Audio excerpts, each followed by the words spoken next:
What if I told you that there is a disease that just between 1999 and 2017 has killed more than 700,000 Americans? It affects men and women, the rich and the poor, and all races and skin colors alike. This disease does not discriminate. Now, what if I told you that just having this disease is a crime?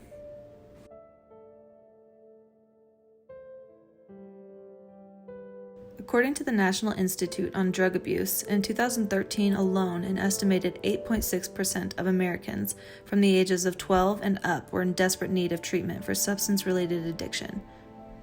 That equates to nearly 22.7 million people, yet of those people, only around 2.5 million, or an approximate 0.9%, actually receive treatment.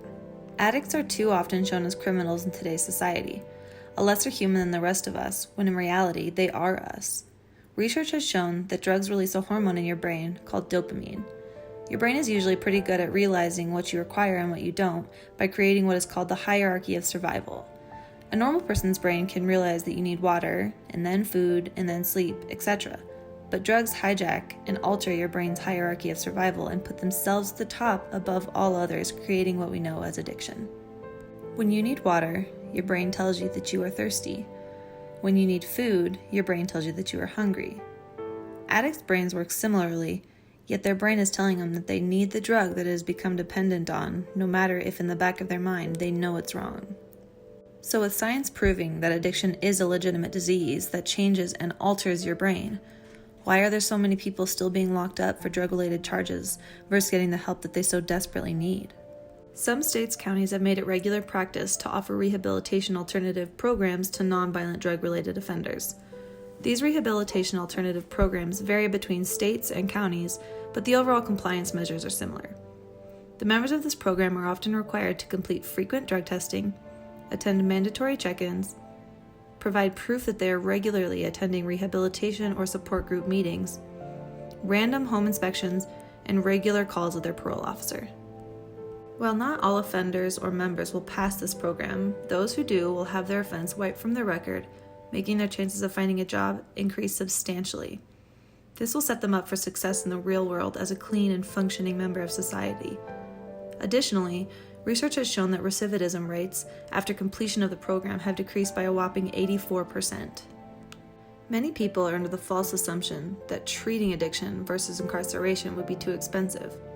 In a report from the National Drug Intelligence Center in 2007, we as a country were spending nearly $113 billion for drug-related crimes.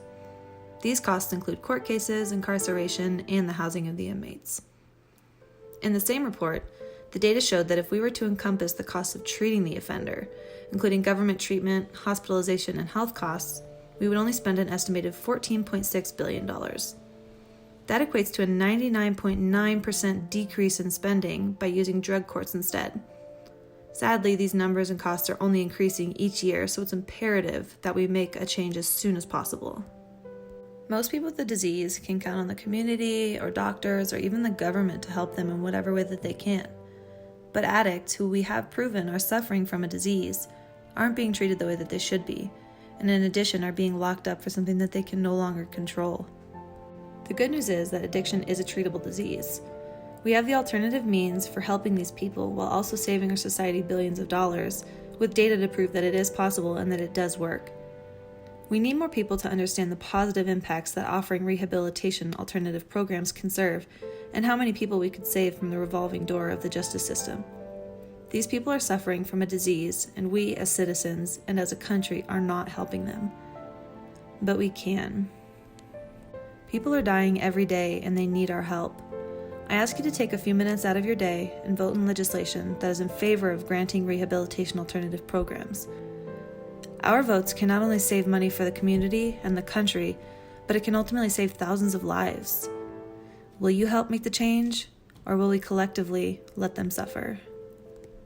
If you or someone you know is suffering from substance-related addiction, you're not alone.